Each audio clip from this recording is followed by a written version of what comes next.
در طلوع میرفتیم امی کسایی که انتخاب میشدن اینو باور کنن من سر از این امی گپ میزنم. دفعه دیگه که آمدم امی انتخاب امی کسایی که در ستاره افغان امی طلوع بود ما نبودیم. حالا من براتون میگم که کیا بودن.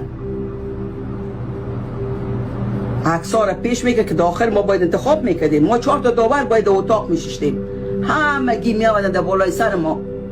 اکثر خب من دختن ایره بگی. پس ما چی کار هستیم؟ ما هیچ کاره بودیم. من فکر میکنم که گپه هست، ولی پس من فهمیدم نه it's too late. لطیفه عزیزی اوایلش بسیار گریه کرد، بسیار به خدا دم چند تا پروگرام قامد. ما که یک آدم دلسوز چرا اول نشد؟ باید نمیشد. و اصلا 4 هم که شد من خودم تعجب کردم.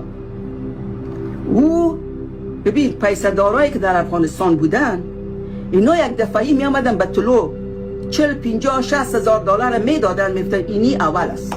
That's it. ما که نمره میدادیم دکل یک دیگه اینا ایچ بود.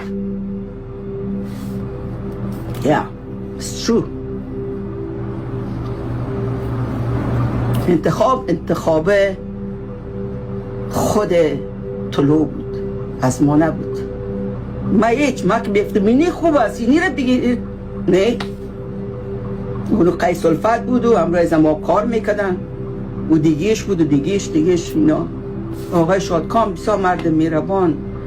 در روزای اول که آمده بود بیخی اصلا یک دختره که 16 ساله که بیچ مظلوم پدرش بود امروز یک برادر گیریه زاری در خونکا یک حالت بد. من رفتم آدم گفتم دلسوز هستم، رفتم گفتم که بغلش کردم نازش دادم گفتم خیره حالا دختر است بالاخره آمده خیره چرا باید شرکت کنه. ما نمیفهمیم که چه رقمی است، شاید خوب خواننده بسیار خوب باشه. ولی شروع که کرد اینا ما فهمیدیم که صدا نداره. یعنی صدا خب به مرور زمان صدا با کار کردن با زحمت کشیدن صدام خوب میشه. خود درس موسیقی را که پیش یک کس باید باشه که یاد بگیرن.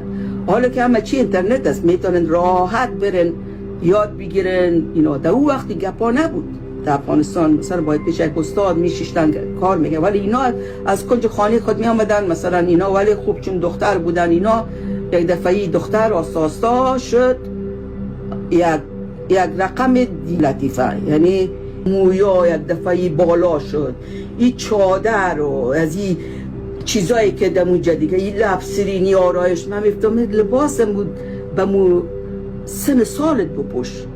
توی دختر 15 ساله تو بسیار خوردستی، تو هنوز زن او رقمی نشدی. تو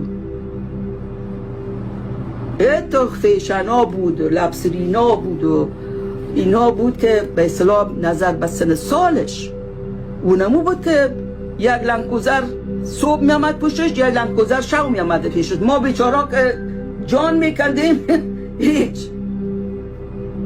همین لطیفه چند ساله بود؟ 15 16 ساله دختر بود. به او حالت که آمده بود، او چیزی که ما دیده بودیم یک دفعی که